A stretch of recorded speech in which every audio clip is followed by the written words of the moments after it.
Welcome back to Keeping It a Buck with Brad. I'm your host, Brad Frederick, and today we have a good one for you. Today we're going to be talking about CTE in football. Is it worth the risk, or is the game worth playing? Today I have Jenna Swope and Cafferty with me today. Jenna, what are your thoughts on this?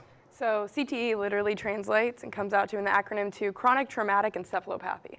So it's traumatic, it's caused from traumatic brain injuries, repetitive ones, and the big issue behind it is that it takes so long for there to be signs to show, and so players can go forever with these severe brain injuries and lots of pain, and no one really knows what they are until something big happens or their aggressive, depressive sides start to show. Do you think, like at a young age, this starts to occur, or what time during their play does this CTE start to come along, or like when do head injuries start turning from just concussions to signs of CTE? Is that at a young age, or the NFL or college, or where does this start?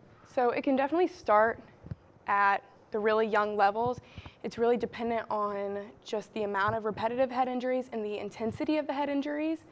But the big thing behind it is that it's hard to detect really the damage it's done until the damage has been done and brain scans are done and you can see an actual shrinkage in the brain and the severe side effects that get taken out on other people by the person that is impacted by CTE.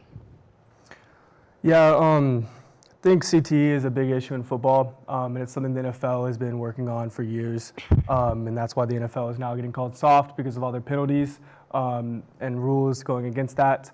That's something the NFL is trying, and it's something that's so hard, again, because of the way it's detected, and it's so hard to tell just throughout a player's career, how many injuries have you had, and like really just what it takes to get CTE, because there's no real answer besides just head collisions and head injuries. There's a lot of studies that have been done, but those studies are of players that are of groups of 200 athletes. So I think there needs to be big studies done so they can really get down to the bottom of this. On average, it takes 17 concussions to get CTE. And you talk about a player that's played multiple years, so that's definitely something that can happen to a player. I definitely think that there's a lot of change that needs to be made in the NFL to these rules. Well, I'm sure you've heard of the Aaron Hernandez story.